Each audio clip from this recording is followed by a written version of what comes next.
This is a recording for the CUPHAT project. My name is Chris McCann and with me is Matthew O'Brien. Today is the 20th of June 2023 and I have with me here Donal Hayden. Thank you, Donal. Can you confirm for the recorder that you are happy to take part in this project? Yes, I'm happy. Great. Could you spell your name for the recorder, please? Yeah, DonalHayden. Great. So, why don't we start with something fairly broad? Can you perhaps tell us about where you were born, your early life, and sort of your earliest memories?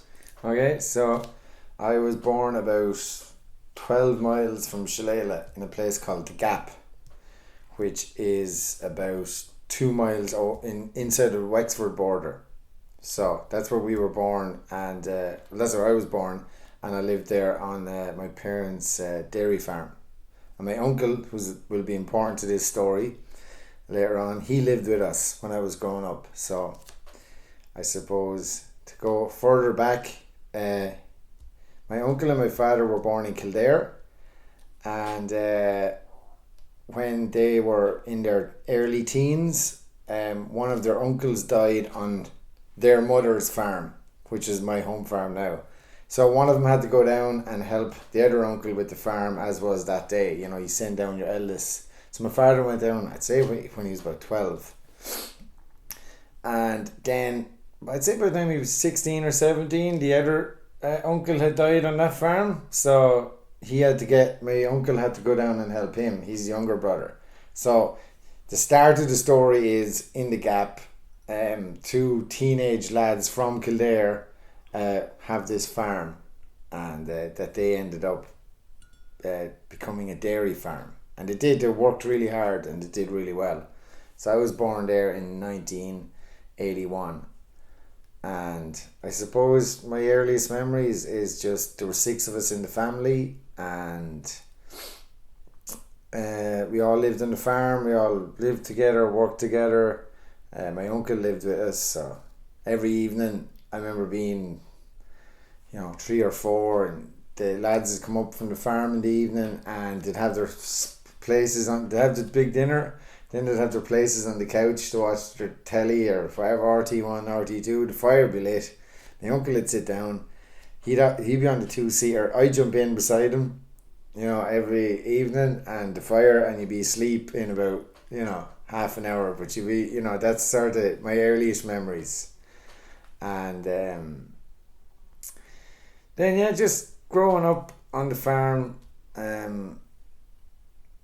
was all, the school was about a couple of miles away as well, so everything was just done within the area. There was no tourism, there was no really anything like that, so we were just farmers, I suppose. And then we'll go on to the next, how we ended up here. Yeah, of course. Yeah, so in 1988, then, because my uncle and my father, they were 2 really good workers, and they could take on more than just the one farm. So they tried to buy another farm.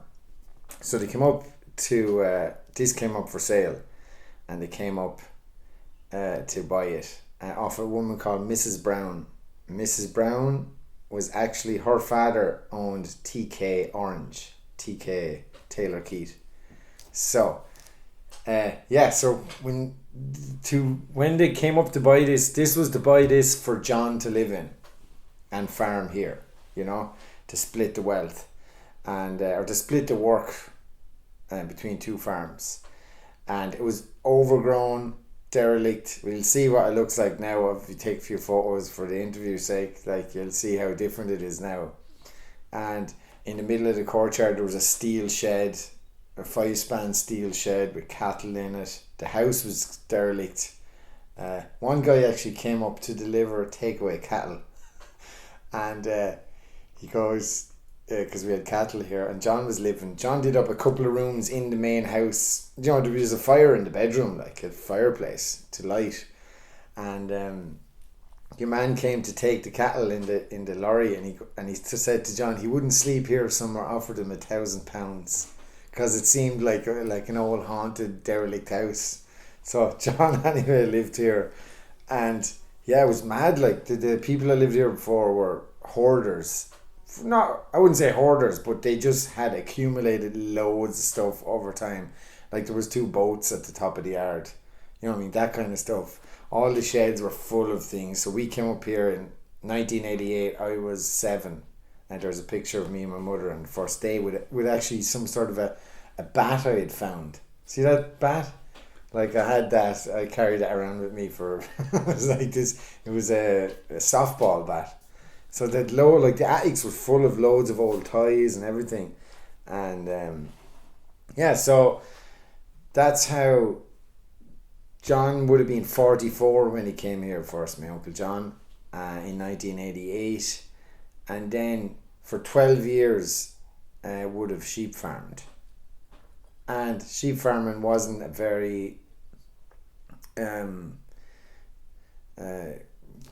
what would you call it? I can't think of the word. There wasn't a lot of money in it, for that.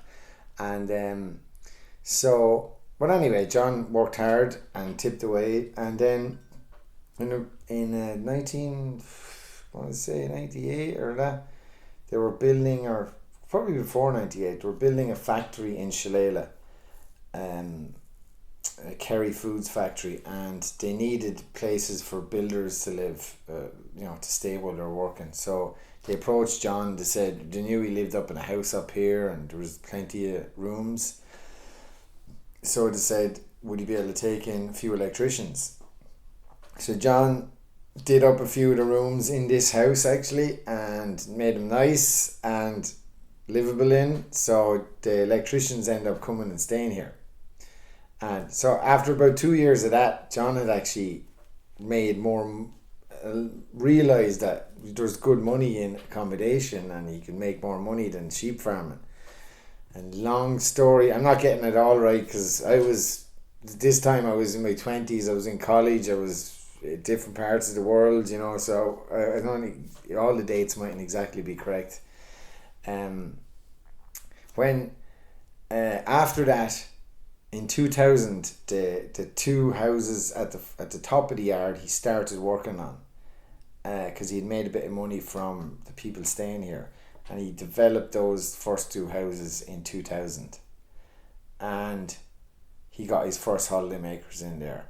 And during the winter, the factory, a lot of Romanian people came to work in the factory, and they stayed then in the other times of the year. So between them and that, he started getting going, and as he did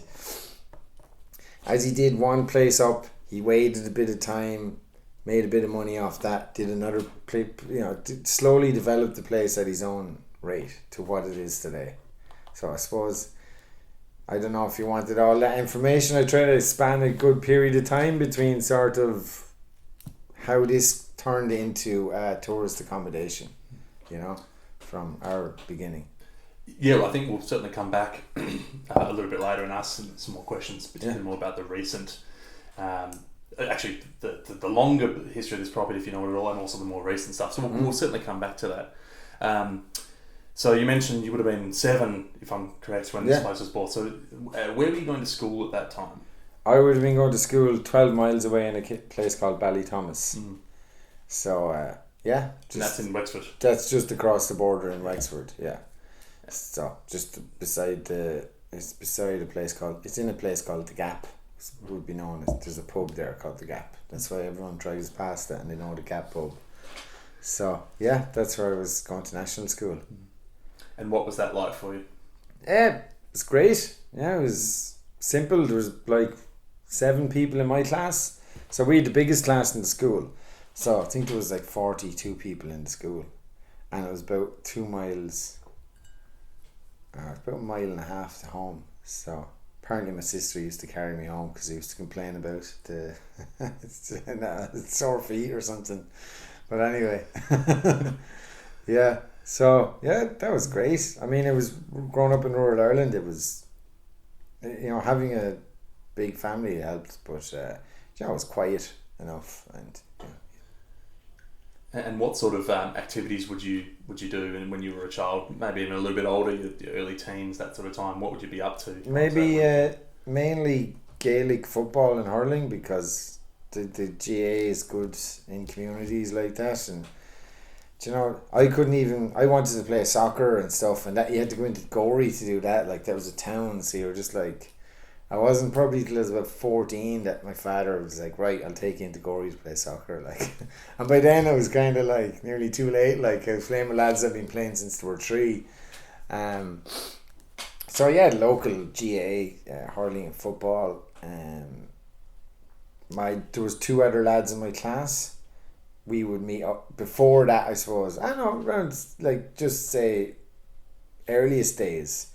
His mother made us do Irish dancing, so we actually had a little Irish dancing troupe up on the side of a hill, and so that was our earliest activities: Gaelic football and hurling. Me and my friends there was 2 friends, so we'd have bikes, and that was it. We'd cycle over to his farm, or they'd cycle over to my farm. We'd get roped into doing a bit of work. We'd get a bit of dinner, call your mammy or whoever, and they'd come and pick you up and take you home.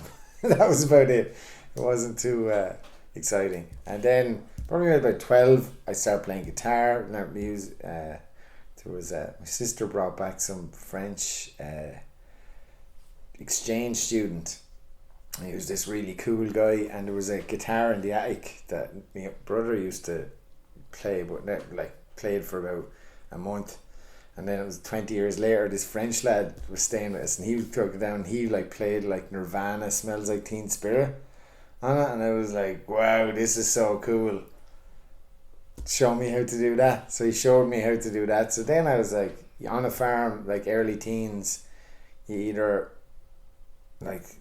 you're working, but then there's time off, so there's not much to do. So I thought I would have more chance with the ladies if I was able to play guitar, basically. So that was early life at home. And then you mentioned you went off to college. Could you tell us about that? Well, I sort of suppose before that in school we were sent to boarding school in Wexford Town. So from the age of 12, so most actually farmers in the area, they sent their children to this boarding school, so you'd be home every weekend. But I suppose the idea was that you wouldn't be always working on the farm, that you do a bit of study, you do your homework and all. So went to an all boys boarding school, which was great crack really. And during the summer, you're home every weekend. I suppose your friends are not in your local town. You're sort of, because say you have your villages where you played your hurling and your GAA, and then you go away to this school. So I wasn't going to the same school that I played sports with the lads. So you're getting a new bunch of friends down in Wexford Town and all. So that was quite good. And then finished school, went to Galway, NUIG, to do physics. I started doing computers, ended up doing physics. That was in 1998. So, I can keep going from college. So, I suppose to connect it back to here during the school years or whatever, John had a lot of holly trees along the land. So John used to get the holly, the berries, and sell them up in Dublin. So he always gave me a job in my Christmas holidays. He'd pay me well as well. I think just wanted to give you something. But we'd really have our winter, we take the holly and the berries and we'd make little packets of them and sell them up in Dublin to garden centres. And then also when the sheep would be lambing, we'd come up and stay and help him with it. But it was me and my cousin and John. I think we were all into one bed because there was only one room, living on the fire lit, and then you'd have to get up in the middle of the night to check the sheep, and 4 o'clock in the morning, and 12 or 13, you're waking up at 4 o'clock in the morning, you're ugh, and then you're too scared to go outside because it's dark and it's scary looking, and then John gets up and goes down. He's like, right, I'm not staying in the house on my own. So you'd end up going down anyway. So just back in those days, you'd be up trying to help John. Daddy and John were always a partnership. So as a child of them, you're nearly an employee of them. So they send you up, whichever needs a hand, that's where you go, So To break it back then, I suppose from college, finished college and moved, did 4 years in Galway. And after that I moved to South Korea, where I lived in South Korea for 10 years teaching English, because I was really good at physics. So that's why I went teaching English in South Korea. And so I lived in South Korea for 10 years, ended up working for a university out there, so I had a good job. And then from there I moved to Indonesia. This is like in my 30s now. Moved to Indonesia for 4 years, where I set up a charity with a few other guys for people that lived on a landfill in Jakarta. Then to bring it all home, I suppose, I moved home then. My brother passed away, and sort of after that, and I moved home, and just family became a lot more important to me. When I was travelling, say when I was 14 on the farm picking stones in the middle of the summer, and you're just going, what am I doing here? Life is terrible. I can't wait to get as far away from here as possible.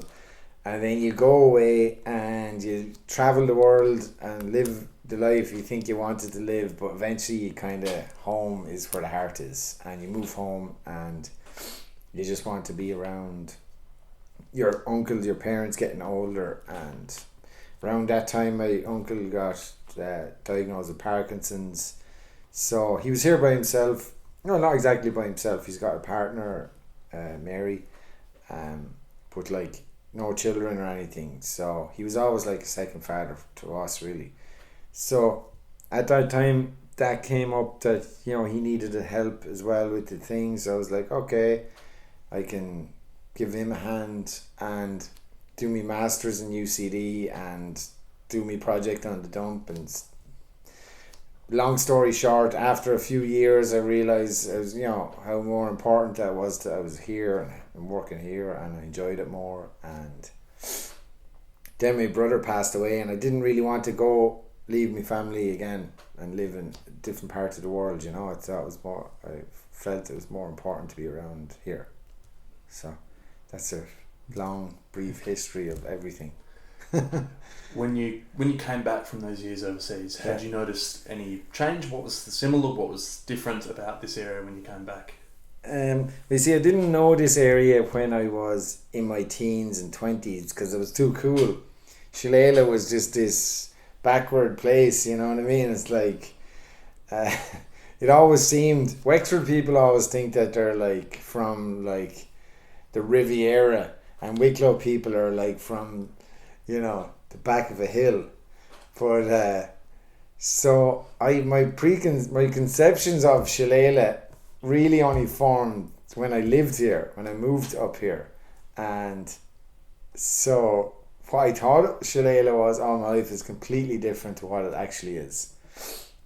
So I just find it a really rich, diverse community of people, and the people that were always here are salt of the earth, decent people, and the people that moved here all seem to be really nice and very into like arts and nature, and just nice people as well, that have there's a blend of that in the area. So what I thought of this place as being a backward sort of, why do people even come here? Now I love it, and it's my home, and it's like I'm a part of this community, and I love being a part of this community, and all the people in it are sound and interesting as well, you know. So I suppose it's very interesting. And you mentioned earlier, you know, the workers coming in seasonally. Yeah. Has there always been, do you think, that sense of kind of multicultural kind of community here, or do you think that's a more recent thing? Or well, there's always, as in since the factory was built. Do you know what I mean? So, but that is 25 years ago. Like, there's Romanian people in Shillelagh that are as Shillelagh as anyone else. You know what I mean? That it's been a big community of Romanians here. So they've all integrated, married, have kids here, and so just basically from the factory, I suppose. Yeah, since then. Before then, Ireland's not really multicultural anyway, you know. So, rural Ireland's in particular.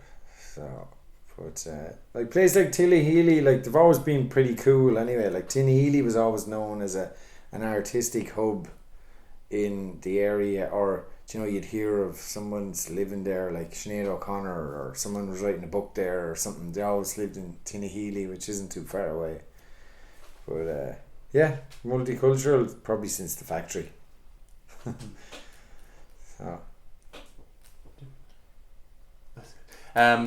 So then, when you once you'd moved back and you were obviously helping out your uncle here in this place, what was described to us the kind of the transition into running Minmore Muse then for yourself? How did that go?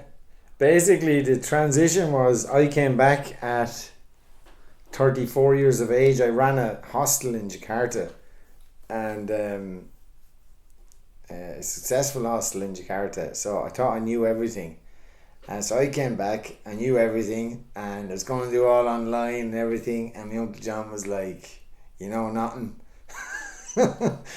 And it didn't exactly say it like that, but I learned that over time, that how much I did. What I did, the transition was learning to have all these great ideas or think you know everything, to slowing down, relaxing, and seeing the way it's actually being done, and taking your time and realizing that this is much more of a, it's not big events, was it's a thing that it's a whole property that you take care of through all the seasons of the year, and you have to know when to plant these flowers, you have to know when to do this, and that was all in John's brain. And all these buildings were, you know, a lot of them were, he built them, you know, renovated them. So when there's a leak or there's a thing, all the blueprints are in his head. So all the things that should be in some places aren't there, but the blueprints are in John's head. So basically for me it was just learning to be a bit more humble, and you start from scratch again and just follow John around. And you know, when he'd fix something, I'd be able to do it then and try to remember that each time. And you become a handyman, you become a gardener, you become I was always good with guest relations. So since I came in, I kind of took that over straight away. I took over all the bookings, because you know, with Parkinson's and just in general with age and being an outdoors man, he's not exactly a computer guy, you know. And so I took all that away from him. You know, I set up an Instagram and start doing all that, and took away the stress of who's coming this week, how many bookings we have. I took all that away from him straight away. I was able to do that, and I was good with people. But the part then was, what happens when something goes wrong? The person down there, the heating's not working. What do we do? Do we panic, or do we just relax and go through the steps of how to fix it, or call somebody? Actually learn then to build up relations within the community. Like, you know, there's a lad down the road, he's probably about 82, like he fixes boilers, like, you know, and you have to know, you know, so you build up your relationships then. Like the guy that fixes my boilers now, Phil Kavanagh, he's retired, but he's came here 2 Christmas days in a row because I have a good relationship with him. And I'm like, Phil, sorry to, you know, he's like, Donal will be over there in a few minutes, you know. And so it was about building up the relationships in as well. And I suppose the transition for me personally then was learning to appreciate actually just quiet. And Jakarta was crazy, Seoul was crazy, 12 million people, 30 million people everywhere, nightlife, and you think, and then now it's like crickets, well not crickets, but wherever there are in Ireland. And I learned to love that. I think as a country person, you'll always love it. You just want to deviate for a decade or so, and then that's still in you when you come back. You know, I've always loved this place, so it wasn't as if I came back to a strange place to a strange man, or I was trying to help, in a fit into where I came back to my home, my family. So it was actually an easy transition, other than ego and you don't know everything and trying to be, and that actually was better as well to learn that way, So I've learned everything I learned is because of my Uncle John, So yeah. Just you speak of the sense of place so well, and this idea of you coming home, like this homecoming in many ways, at the right time for you. Yeah. And this idea of showcasing your home. Yeah. I'm just curious in terms of the initial tourists that were coming, or how has that developed over time? Have you seen splits from different parts of the world? Is it kind of a cross section of everywhere, or? Yeah, good question, right? So I noticed, say when John started first, like there was a magazine would come out by a holiday company. People would pick their cottage and they'd call them up on the phone, and they'd come for their week, but they'd go every day. They'd go somewhere different every day and they'd sleep here. So John had an idea of, this is who comes then, this is who comes now. And I always thought, like, all the guests here, they always seem to be really old people. And I was like, Jesus, it's really like just old people come to sit there, to have a cup of tea, and they go off to a garden for a day, and they come back, and that's grand. They don't want that and fancy, you know what I mean? And so they had probably been coming for 15 years when I got back here first. They had been John's core ones. And then in the summer, a lot of the same people coming, but in the summer you have mammy, daddy and 2 children. So that's why all the 2-bedroom places are a double bed and 2. You can't have 3 children. There's mammy, daddy and 2 children. So there was a lot of, for me then it was like, hang on a second, like society has changed then, like even sometimes like a couch, that couch is fine. It's like, well, it's fine if you're going away every day and coming back from the evening and having a cup of tea. But some people started to notice the place for what it is, and then that's what I noticed about people, is like, that you wanted to come and hang out here. So then it was, I knew, like, as like a lot of those guests that were coming every year have passed away. It was really sweet that they would come every year, and they loved John and they loved to see John, and they all liked me then as well, because I was similar to John, and they were fond of John as well, so they were fond of me. And so that's how I cut my teeth with the people then that already liked the place. And then I reached out to a few new markets, bigger companies and all. I mean, still better, we still get the word of mouth people coming mainly. Gone to just a different holiday company, but the main split of people is, there's not many. It's mainly Irish and English, or British, because they come across on the ferry with their dog. They can have their dog here, and and that's what they can do, and it's easy. It's like Americans come to Ireland, and they might have 4 days holidays. They don't want to spend 3 days or 4 days sitting around Mimore Mews listening to birds. You know what I mean? They want to see the Rock of Cashel, the Cliffs of Moher. And like, I had an 81-year-old man here from Florida and his wife, and he drove to the Cliffs of Moher and back in one day, and I met him. I was like, how'd you do that? I've been there once in my life. And he's like, it's only 5 hours there and 5 hours back. And you're like, wow, to me it's mind blowing. So yeah, so we didn't get the Americans down here really, and you get the odd Europeans. They like tend to go to Galway and stuff like that. So I'd say our bread and butter was the British coming across on the boat, and and a lot of people from this area who emigrated. Loads of them, like people that come every year, but they were born down the road, but they've lived in England for the last 50 years, and they come back and book it every year. So we have a lot of returning migrants, I suppose. Just to give you a brief, like, of the people that stay here, like a lot of people will have booked it up from next year, from last year. So we have one family that booked the whole place every 2 years. But their mother, when they were kids, they grew up, they were living down, they were the cousins that came across to visit their family in this area. So every year now, all their family and all their kids and all book this whole place out. So it's usually people that already have a connection or to the place. There's not many people who randomly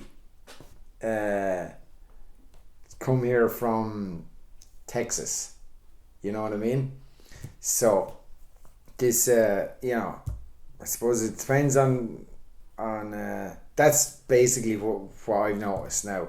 I've reached out to other markets. I've reached out to different things. Like, for example, my most recent booking is a lad from America who's booked the whole place in March for 4 nights, and he set up the shillelagh stick combat martial arts, and he's coming here to do martial arts. He's booked out the whole place and they're doing training and everything, and they're using that sticks, and he's some lad from America. So the shillelagh stick. So so that's a booking. I have a woman from, because I've sort of advertised the place as a whole now for someone to come, and it's now, instead of it's a place where people can go to Glendalough or thing, now it's a place where people can come and stay here. So we've developed it into a more comfortable place for people to hang out. Families book it for a weekend and they all just hang out here. One guy books it for Christmas. All his family, brothers and sisters, they all come here and hang out. They all have their Christmas dinners. They stay for 10 days and then they all go home. But they've had their Christmas here instead of in everyone in separate houses in different housing estates around Ireland. So I kind of started marketing for that. I have a singer-songwriter that he gets funding from IMRA, and they have a singer-songwriter course here in September last year to write a song for Eurovision. So there are all these singer-songwriters, they're all like in their 20s, 30,000 followers on Instagram. They were all staying here last September, and so that drove more traffic. And he brought a videographer with him and made great videos. And then you had like Charlie McGettigan was here then. So you're just getting more of an outreach to those. They came again in May, by the way, just recently, and had another great singer-songwriter course, and they're coming in September again. So I'm trying to reach out for that.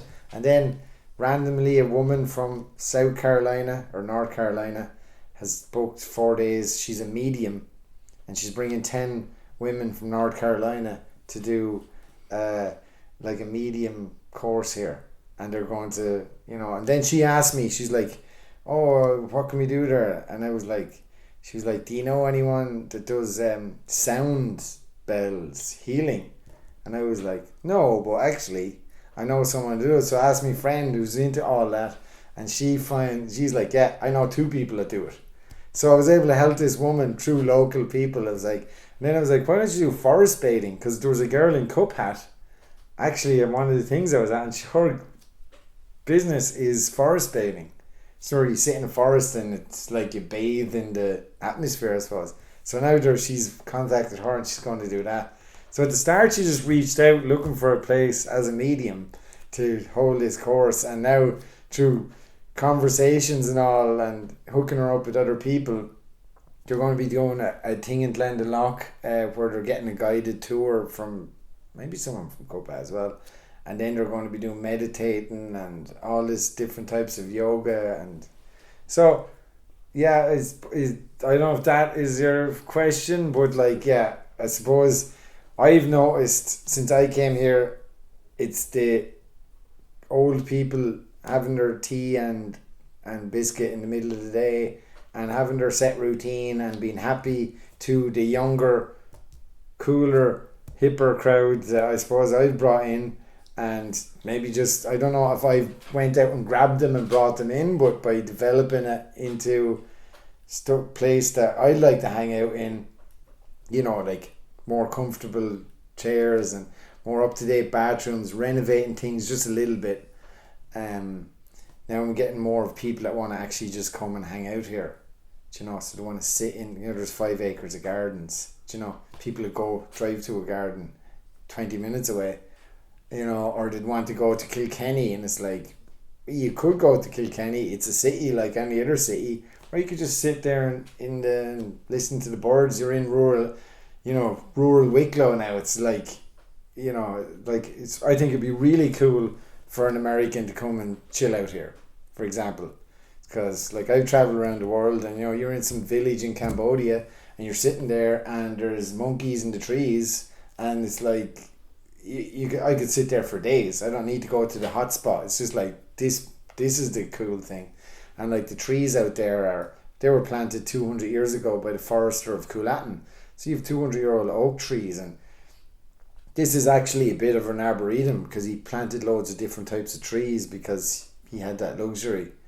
So there's loads of different little hidden things in this property where people are starting to, you bring them out and people start to enjoy it more. It all started with John developing it as it is now, but then sort of, I suppose when I came along, I kind of, through Instagram and stuff, had like all these hashtag arboretum, hashtag wildflower gardens and stuff like that, and then we're getting the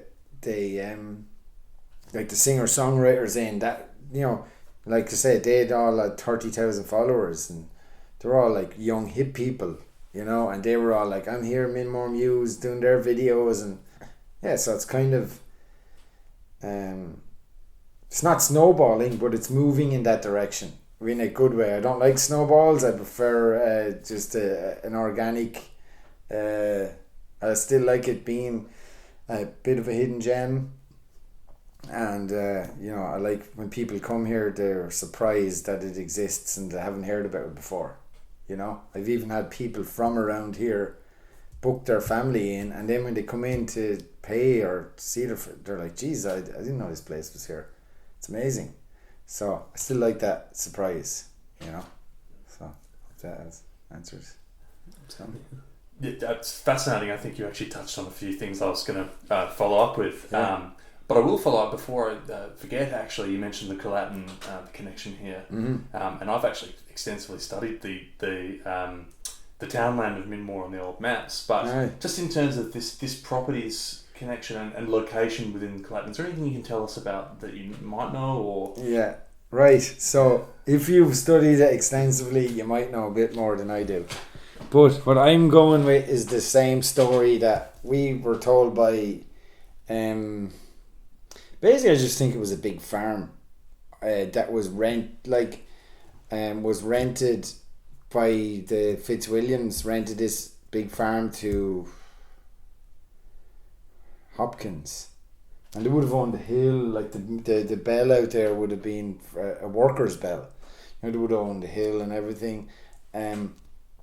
I think when we were, it was always known as the forester of Coolatin's house when we came here first. So I presume Coolatin, Tomfino Woods, Coolatin Estate, and all that. Like they had a forester, which was an important job at that time, and he lived here for a certain amount of time, and that's why, like, if you're in Coolatin Golf Club, you'll see the same trees there as you'll see in the garden here.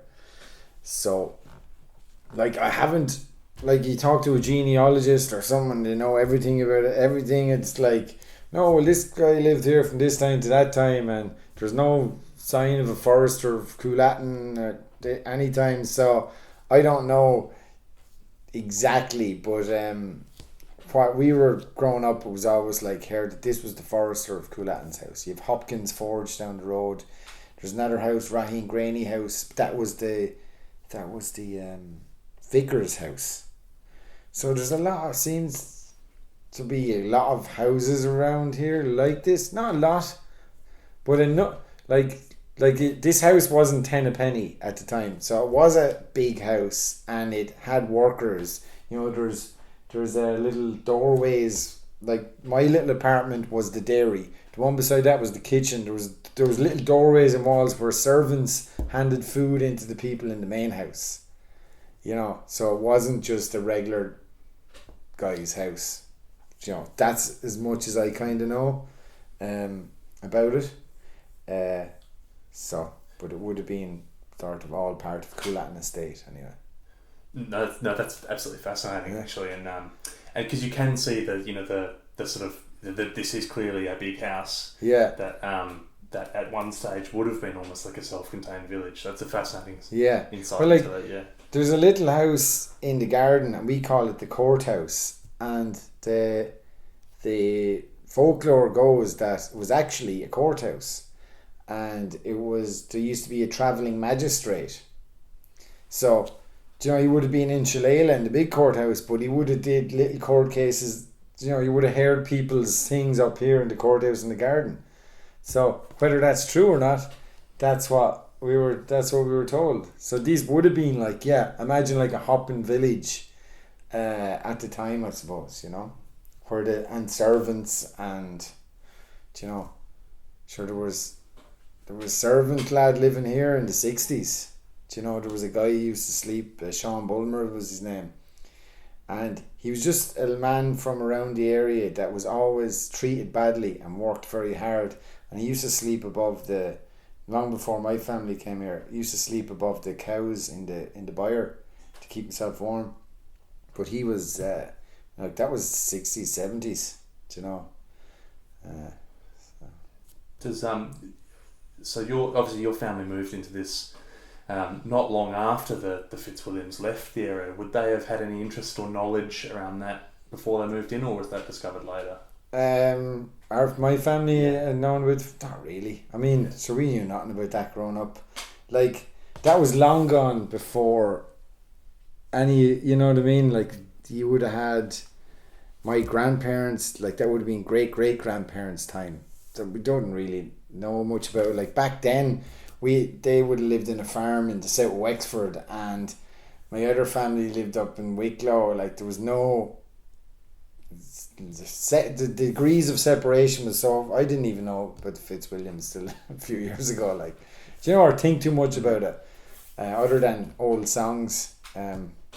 Follow Me Up to Carlow, that's Fitzwilliam in it. So, but yeah, it wasn't that we knew anything about it. My mother's quite a keen interest in the bits of history and all, so she would have known. But sure, growing up ourselves, we would have been like, whatever, mom, it's like, So yeah, to answer your question, there was no influence or Fitzwilliam influence in any thing. I suppose there might have been possibly around Shillelagh, because all the houses and everything was built.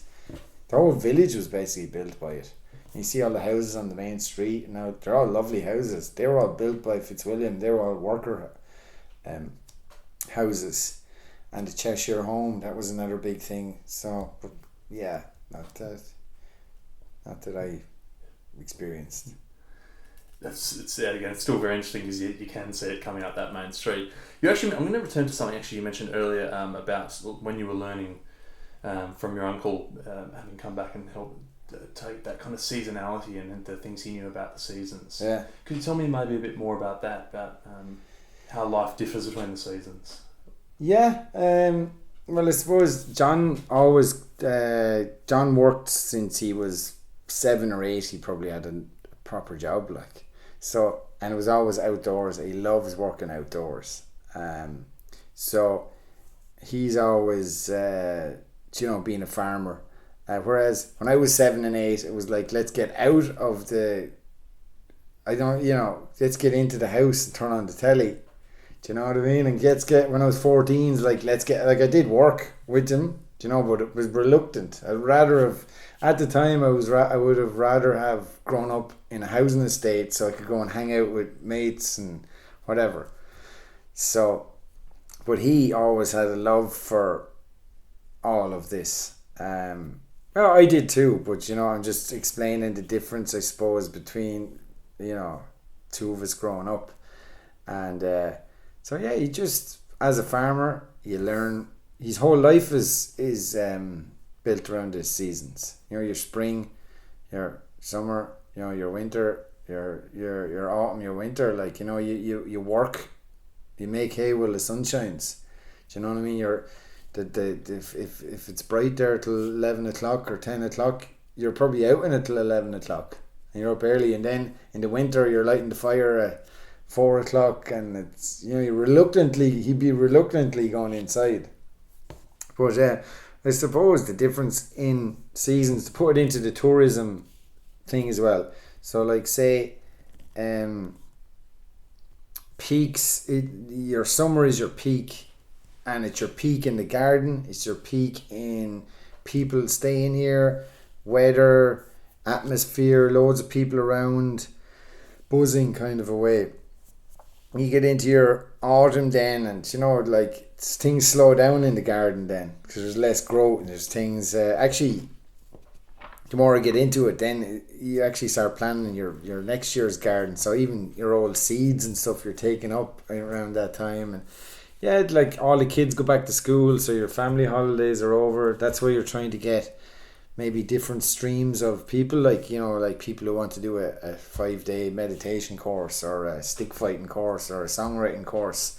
You know, that's when they kind of come into it. And then in October you'd have your Halloween, so you get full at Halloween. Then you'd have a very quiet time before Christmas. Then Christmas would be busy, and the weather is so cold around that time.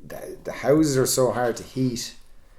Do you know, like the cost of people are always coming. It's cheaper to come, like to book through a holiday company. You could book through a holiday company and turn on the heating, and you know, you'd spend less. You know, you'd make about 50 quid in a week.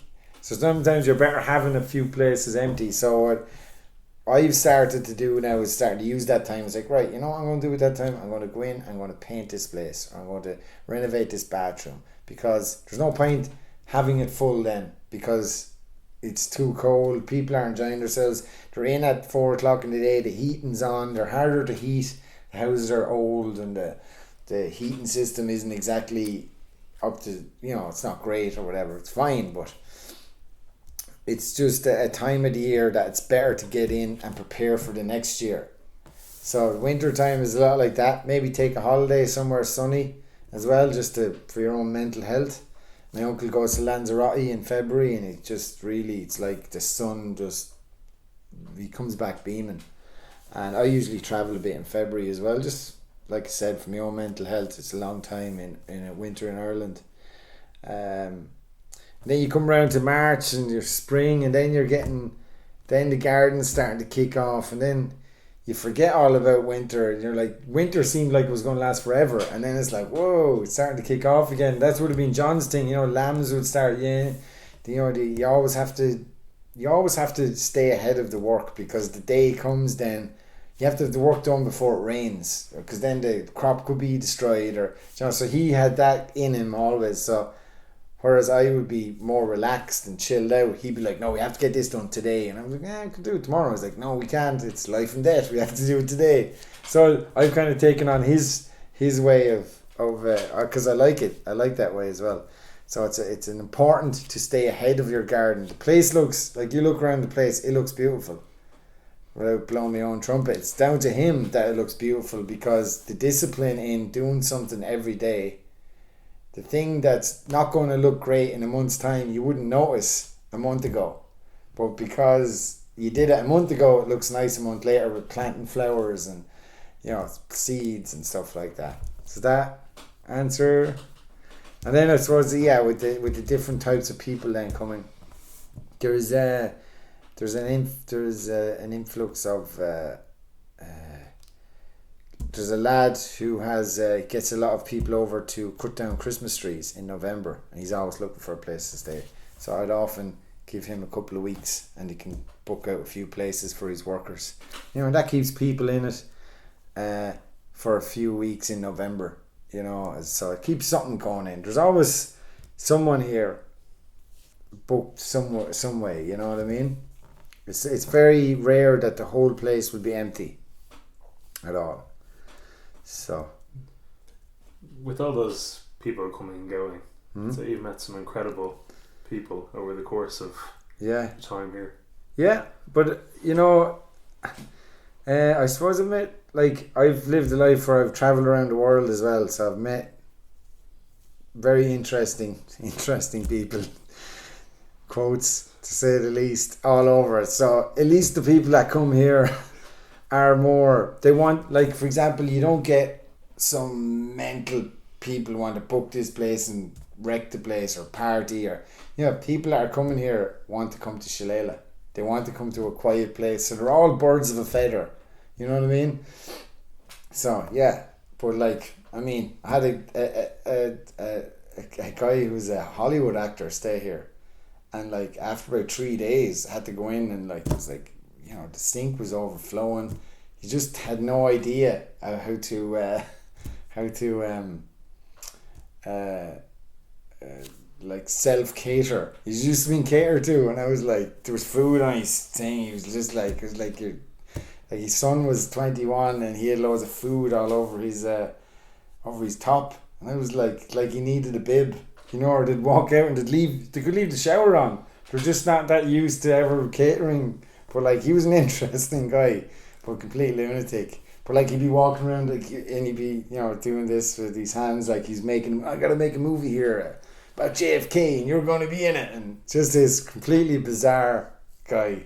But he was pure Hollywood, but he booked it for a week, but after about 3 days, like, he had to actually leave because he hadn't a clue how to do it.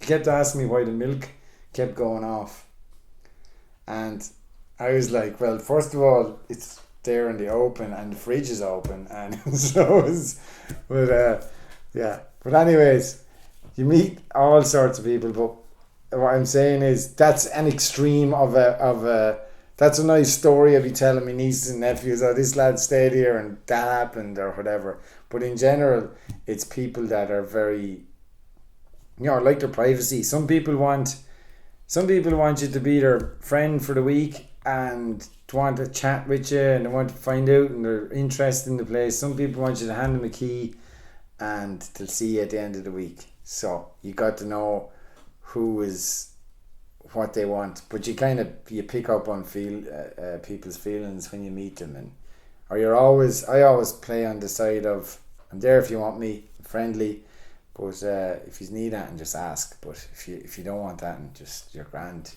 make yourself at home, I say. And if you want that, and I'm just there. But it's the whole buzz is have privacy and make yourself at home and feel free to, people will be like, can we walk around the garden, or is that okay? It's like, walk anywhere you see, walk around, enjoy that tree over there. If you want to sit under that tree every morning, have a cup of coffee, that's your tree, that's your spot, But but not, like I said, not really eccentric people, because most people are just coming to a house in the countryside at the end of the day. If you had people coming who wanted to sort of visit the local area, where would you take them? Where would you recommend them? I'll often get people's WhatsApp number off them, and I just send them a few pins, because I don't want to spam them with loads of things, but just the majority of the feedback, that was great. So what I'll give them is a couple of pubs that are handy to get to, a couple of nice walks, a beach or two as well. So I'd send them, first place I ever send anyone to is Tomnafinogue Woods, because that is beautiful and I just love it there.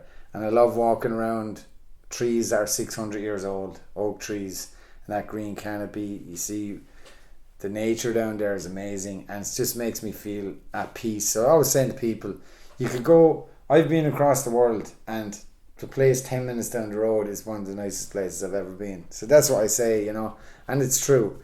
So as I recommend things that I know about as opposed to heard about. So, but then some, like for example, someone came from Holland and they were into all these tombs, like Newgrange and all these passage tombs and all that. I know nothing about them, but I know there's one up the hill here called Moilisha, and it's really hard to get to, and it's supposed to be older than any of them.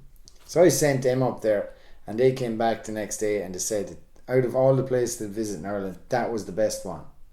So I didn't even know that was on her. I just knew, I said, geez, I think there's a place actually up the hill. And I found out and I was like, what is the name of that place? So I sent that to them and they went, and they absolutely love that place. So there's that there, and I send people to that there now, which knows to be noted that's under threat. I don't know if you've heard about that. Yeah, that they want to mine lithium out of it, which will completely, for the record, completely destroy this area and all the business, all the work in it. So that's actually something I'm fighting at the moment, or helping to be a part of a group, because I think it's the biggest threat to the area, because it really would. This area really relies on natural beauty. Without it, people ain't coming here. So when I send people to a field or a forest or a thing, they love that. You know what I mean? They're not coming to go, well, people like shopping in Gorey. Elderly ladies love shopping in Gorey. My mother says send them to Gorey because there's lovely boutiques and shops in Gorey. Do you know what I mean? But they're not coming. They're coming because the area is beautiful. Like everywhere around here is beautiful, and you could send them anywhere. Like people were going for you could send someone into Tinnahealy and just say walk around Tinnahealy for half an hour or an hour, have a cup of coffee, and they love it because it's cool. It's a lovely little village. So yeah, I'd send them local pubs, local restaurants. Find out what's open. If there's a place, you know, I'd be honest with them too. You know, like my favourite pub in the area is the Dying Cow. You know, because it's the size of this room, and no matter who goes in there, everyone talks to you because there's no pool table or TV, and everyone just sits around chatting. And that's the way the pubs always was or used to be. And I was like, go up there. You know, there could be Japanese people walking on the Wicklow Way, and they'll be in there. And there'll be a farmer that's 90 sitting at the corner of the place, has been sitting there for 50 years. He'll be there, and he'll be talking to the Japanese people the same as, you know, everyone will be communicating with each other. So that's where I'd send them, even though there's a pub a mile down the road, Egan's, and I love it, and it's only a mile down the road. But I'll say go there as well. But I'll also say to people, but this is my favourite spot, you know, and give them the reasons. So I suppose I like people to hear my honest opinion.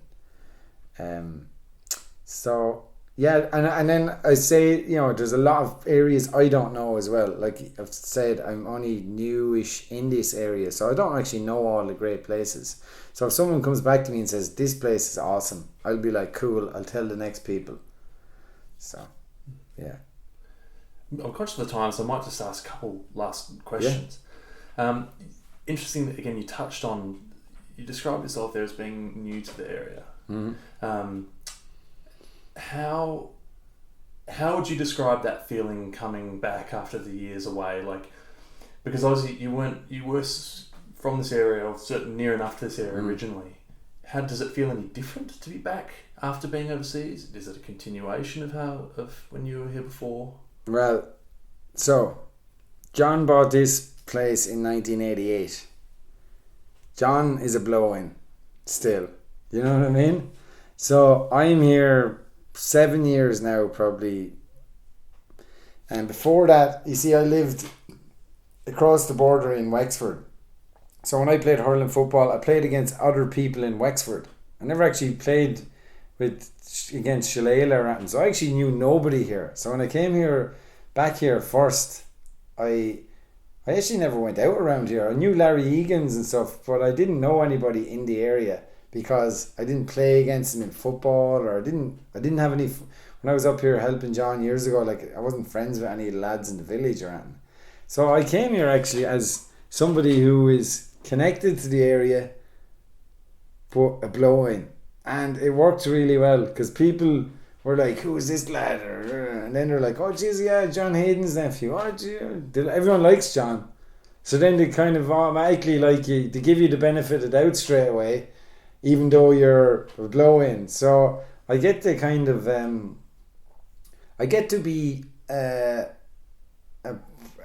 known and a part of the community, but also everyone doesn't know me since I was 4 and know everything about me. So I actually love that. I wouldn't have liked to live at home where I like that, going back to where you were from and everyone knowing everything about you, and that's comforting now and again, but I actually find that very claustrophobic to live in, and that's why I left, I suppose, originally. So it's best of both worlds for me because I'm from around here, but not everyone no one really knows me, but they know my uncle, and you know, we're rural people as well, so rural people are more accepting of other rural people, if you know what I mean.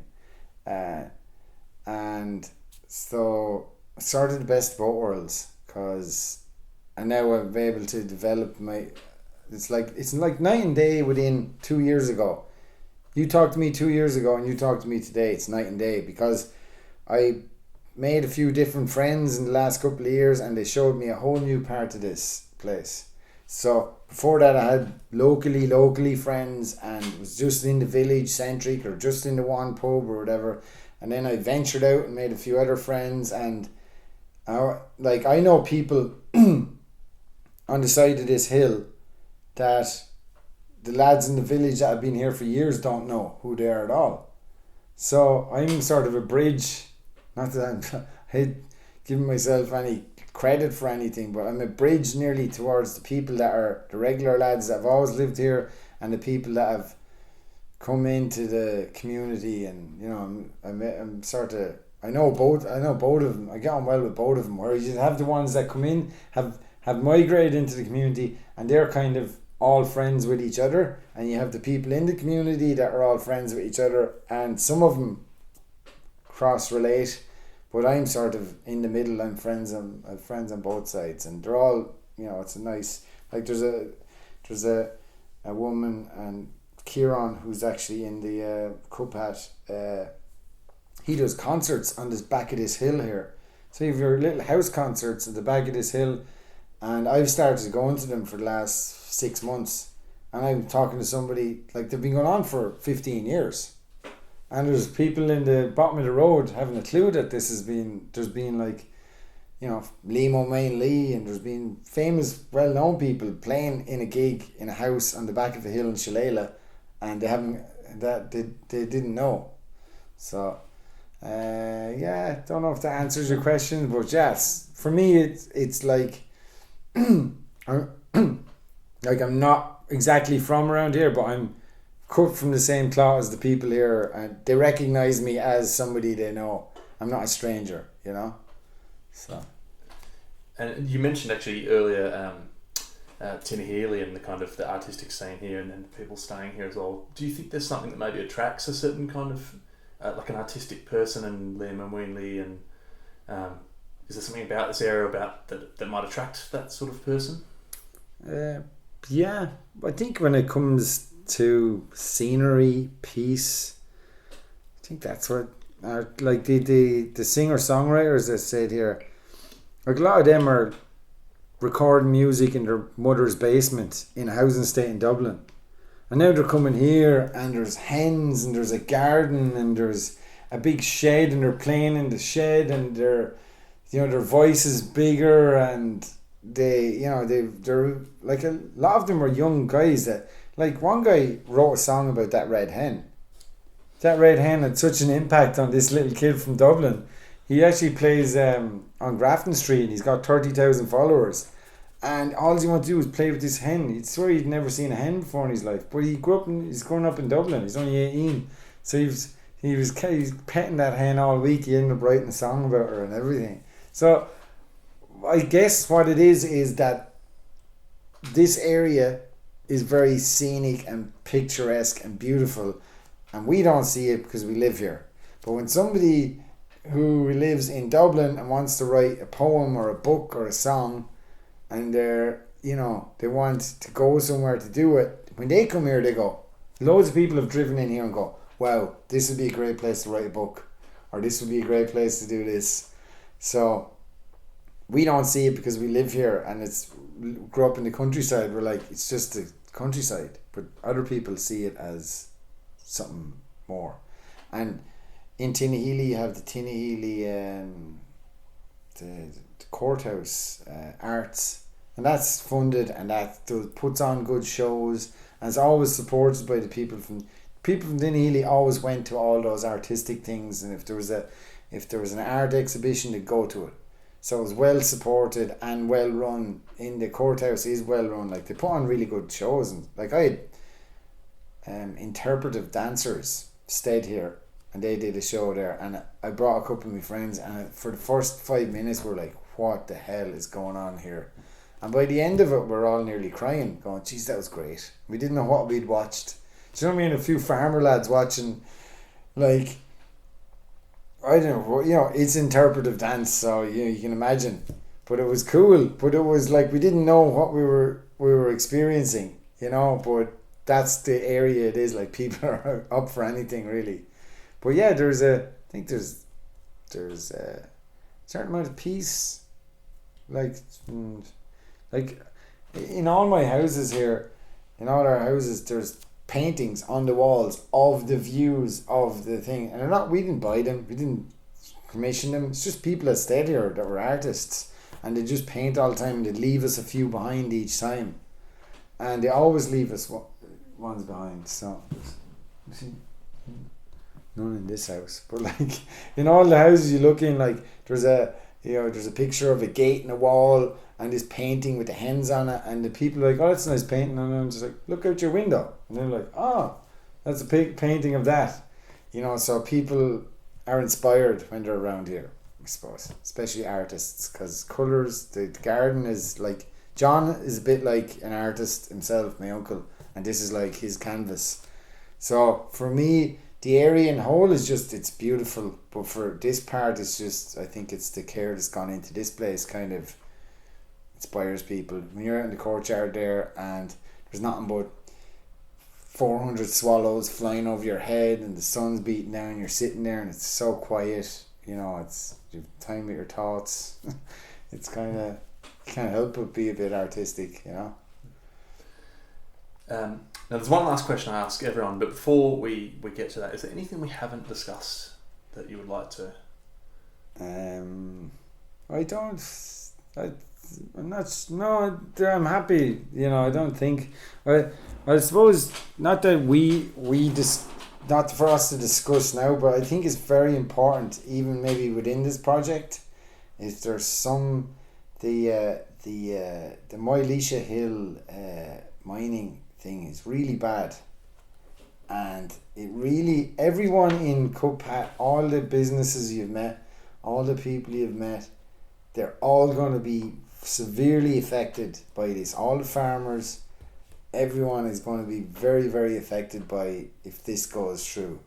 So not that we can't solve anything here now, or talking about it now isn't going to solve anything, but I just would like to be noted that I think that's a very important thing for people to acknowledge. And you know, things like these get swept under the rug, and then 20 years later it's too late, and then it's the things have been signed, things are moving in. Like, imagine this area, you know, if the water is poisoned and there's big lorries going up and down with loads of lithium, sending it, you know, for electric cars or whatever.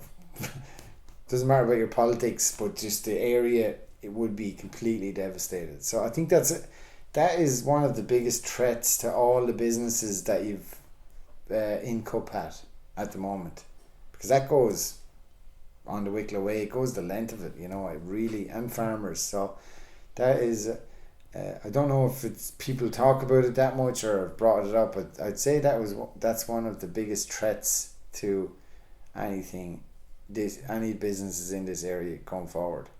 So not that, I just like to let that be noted on the thing, that, you know, I hope that people are making noise about that, or, you know.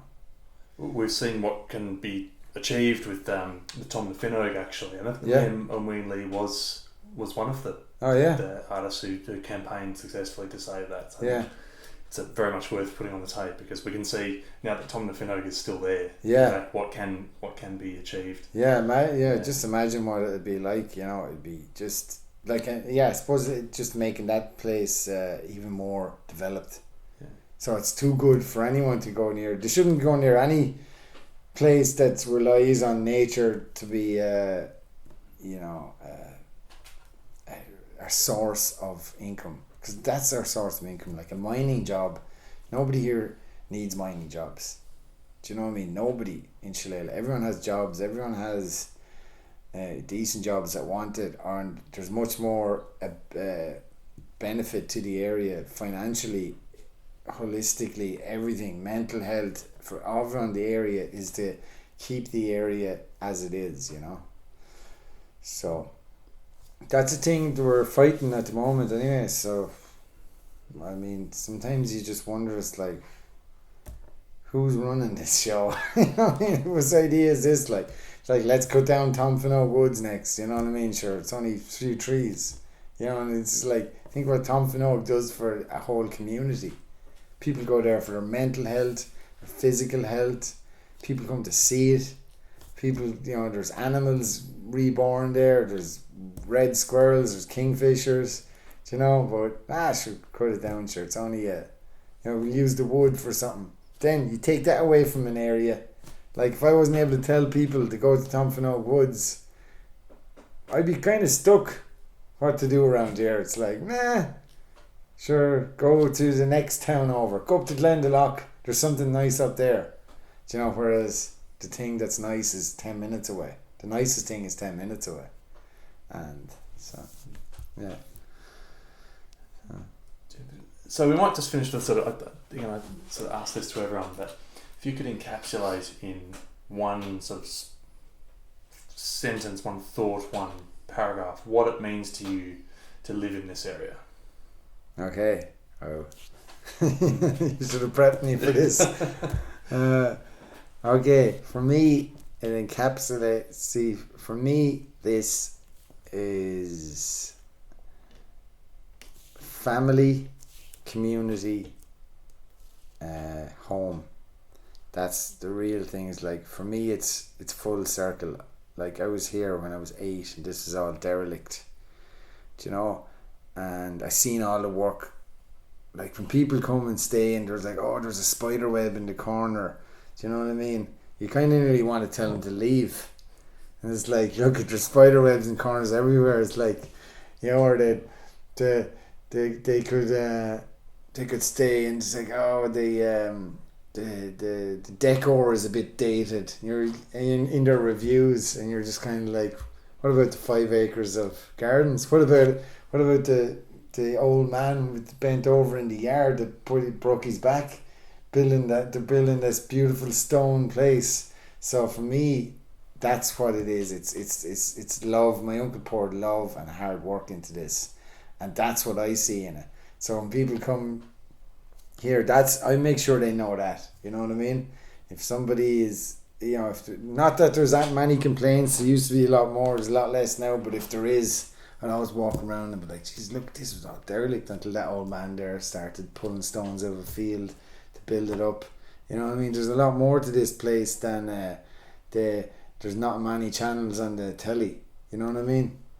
Do you know, there's a 200-year-old copper beech tree over there that's got every year has got all these bluebells under it. You could sit under that there, you know, and not worry about what's on the telly, or, you know. So that, for me, that's it's effort that went into this and the love that went into it, and my family and the effort, you know, just my love for my family and being away and traveling around the world and sort of in a personal journey, realizing that the most important thing you can have is health, fresh air, family around you, people you love, and you know, like watching people getting old, being around when they're getting older, your parents, your uncles, like being around to help them. Because if I wasn't here, you know, the thoughts of that John wouldn't be able to do this by himself. There was thoughts of it, you know, sure, maybe we'll sell it and get something smaller. It's like, well, no way, no. If you this is you built this. You want to live here? Because I'll do it with you, you know. And so by doing that, I just learned to really love the place and love the community and love the area. And I'm very enthusiastic, I suppose, when people come here. I'm able to speak with love, about love first and foremost. You know, the love that's gone into this, the time, the effort. It's not somebody can come in and develop it with $10 million. You know what I mean? Somebody came in and developed it with 30 years and a back and an idea and a vision. You know, That's to me makes this place special. So that's more than a sentence. Alright, you did kind of say paragraph, so it's a bit of a paragraph. But yeah, I suppose to live around this area, and the more I live here, the more I love it. And the more people that I meet, the more little niche communities around the area, the more I enjoy it. So to put it all into a sentence or the few words is really the community and the environment and the nature, and everyone looks out for each other, you know, and that's really important, especially now it's around COVID. Do you know what I mean? Everyone pulled together, and it was just, I saw this great community, and that's what exists here, and that's what makes this area special as well, you know. And that's the thing that can be pulled apart by cutting down a forest or drilling big holes in the top of a hill. Do you know what I mean? That can destroy communities or rip them apart or divide them, you know. But it can also bring them together. So hopefully going against something will bring us together. Yeah. I don't know, I'm rambling now, so yeah. Is that happy enough with that? Yeah, no, that's brilliant. I just want to thank you very much for talking to us today, Donal. Yeah, no, it was actually cathartic to have people talk and ask me questions that I had to think about and answer about this place. So actually, you did me.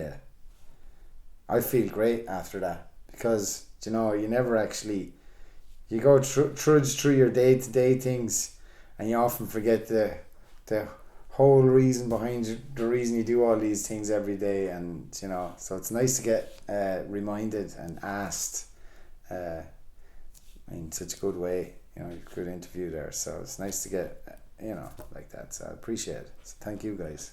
Thank you. It's a nice chat. Thank you.